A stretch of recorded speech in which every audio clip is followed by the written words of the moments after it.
സ്വാഗതം. ഞങ്ങളുടെ ക്ഷണം സ്വീകരിച്ച് സമാഗമത്തിൽ പങ്കെടുക്കാനെത്തിയതിനും മാന്ത്രികനായി തന്നെ ഈ വേദിയിലേക്ക് വന്നതിനും സ്വാഗതം. വളരെ സന്തോഷം.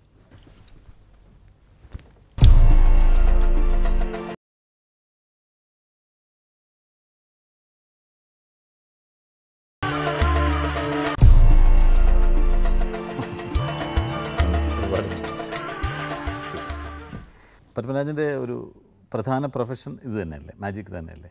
ഞാനൊരു ഹോബി എന്നുള്ള നിലയിലാണ് ഈ മാജിക് കൈകാര്യം ചെയ്യുന്നത്. ഏതാണ്ട് എത്ര വർഷമായി ഈ ഒരു ഫീൽഡിലേക്ക് വന്നിട്ട്? ഇപ്പോൾ ഞാൻ ഏകദേശം 79 മുതൽ ഇങ്ങോട്ട് ഈ ഫീൽഡിൽ വന്നിട്ടുണ്ട്. ഇത് സ്വന്തമായി ഡെവലപ്പ് ചെയ്തെടുക്കുന്നതാണോ അതോ മറ്റേതെങ്കിലും ഒരു ഗുരുവിൻ്റെ അടുത്ത് നിന്ന് പഠിക്കുന്നതാണോ?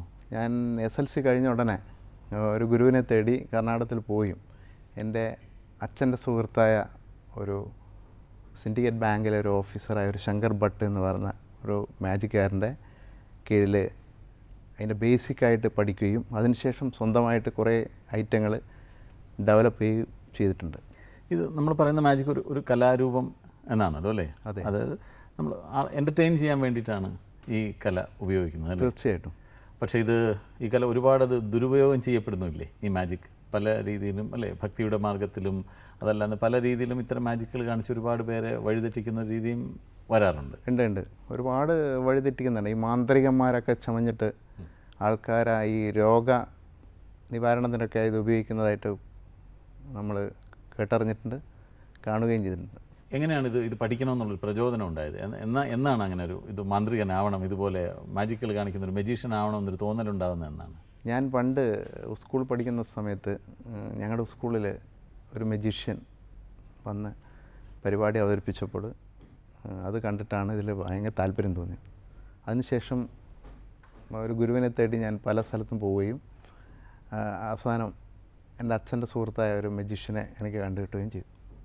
അന്നൊക്കെ ഇപ്പോൾ 17 കൊല്ലമായെന്ന് പറഞ്ഞില്ലേ? അന്നൊക്കെ ശരിക്കും ഈ മാജിക് പഠിപ്പിക്കുന്ന ആളുകൾ കുറവാണ്, വളരെ കുറവാണ്. ഇന്നിപ്പോൾ അതല്ല, മാജിക് പഠിപ്പിക്കുന്ന സ്ഥലങ്ങളുണ്ട്, പഠിപ്പിക്കുന്ന സ്കൂളുകളുണ്ട്, മാജിക് ചെയ്യാൻ വേണ്ട എക്യുപ്മെൻറ്റ്സ് വിൽക്കുന്ന സ്ഥലങ്ങളുണ്ട്. നമുക്ക് പോയി ആ സാധനം മേടിച്ചുകൊണ്ട് വന്നു കഴിഞ്ഞാൽ ആർക്കും മാജിക് അവതരിപ്പിക്കാൻ പറ്റും. ശരിക്കും അങ്ങനെ ഒരു അവസ്ഥയിലൊക്കെ മാജിക് വരാൻ പാടില്ല. അങ്ങനെ വരാൻ പാടില്ല. അത് സ്കിൽഡ് വർക്കായിട്ട് തന്നെ ഇത് പോകണമെന്നാണ് അഭിപ്രായം. വളരെ ബേസിക്കായിട്ടൊരു ഗുരുവിൻ്റെ കീഴിൽ തന്നെ പഠിക്കുന്നതായിരിക്കും കൂടുതൽ നല്ലത്. ഒട്ടും പ്രിപ്പറേഷൻ ഇല്ലാതെ പെട്ടെന്ന് എന്തെങ്കിലും മാജിക് അങ്ങനെ കാണിക്കാൻ പറ്റും? തീർച്ചയായിട്ടും പറ്റും. ഇപ്പോൾ എൻ്റെ കയ്യിൽ ഒരു തീപ്പെട്ടിയുണ്ട്. ഞാൻ കാണികൾക്ക് കാണാൻ വേണ്ടിയിട്ടും സാറിന് വേണ്ടിയിട്ടും ഒരു വലിയൊരു തീപ്പെട്ടിയാണ് ഞാൻ കരുതിയിരിക്കുന്നത്. ഇത് വളരെ വ്യക്തമായിട്ട് കാണാൻ സാധിക്കുന്നുണ്ട്. ഇതൊരു തീപ്പെട്ടിയാണ്, വലിയൊരു ഹോമിൻ്റെ ഒരു ക്യാമലിൻ്റെ തീപ്പെട്ടിയാണ്.